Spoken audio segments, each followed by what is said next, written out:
Numbers 23.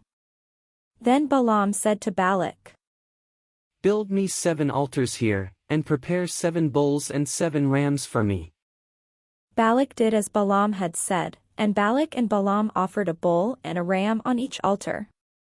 Then Balaam said to Balak, Stay here beside your burnt offerings while I go aside.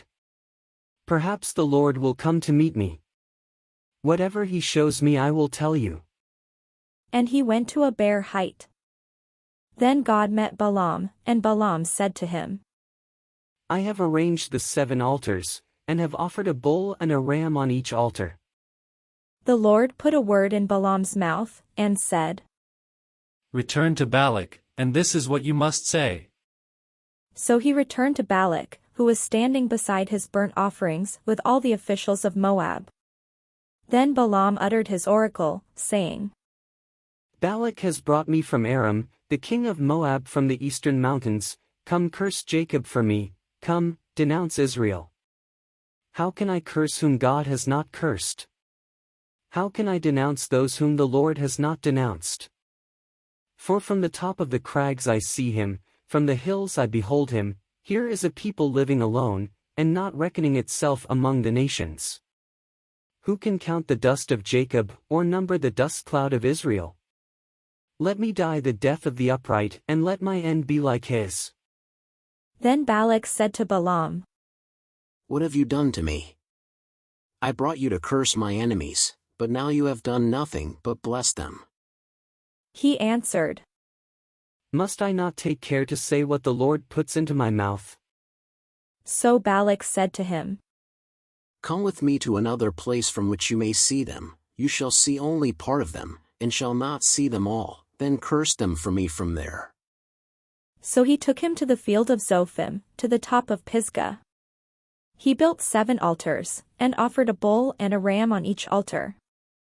Balaam said to Balak, Stand here beside your burnt offerings, while I meet the Lord over there. The Lord met Balaam, put a word into his mouth, and said, Return to Balak, and this is what you must say.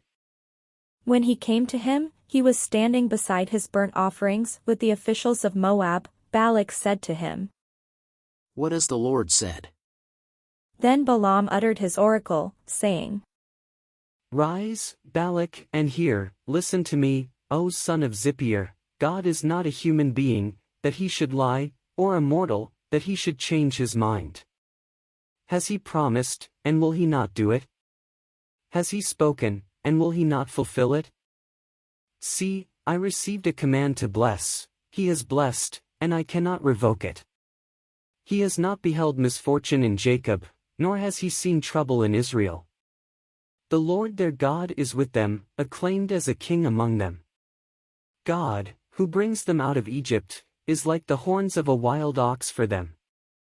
Surely there is no enchantment against Jacob, no divination against Israel. Now it shall be said of Jacob and Israel, See what God has done. Look, a people rising up like a lioness, and rousing itself like a lion. It does not lie down until it has eaten the prey and drunk the blood of the slain. Then Balak said to Balaam, Do not curse them at all, and do not bless them at all. But Balaam answered Balak, Did I not tell you, whatever the Lord says, that is what I must do? So Balak said to Balaam, Come now, I will take you to another place, perhaps it will please God that you may curse them for me from there. So Balak took Balaam to the top of the Peor, which overlooks the wasteland. Balaam said to Balak, Build me 7 altars here, and prepare 7 bulls and 7 rams for me. So Balak did as Balaam had said, and offered a bull and a ram on each altar.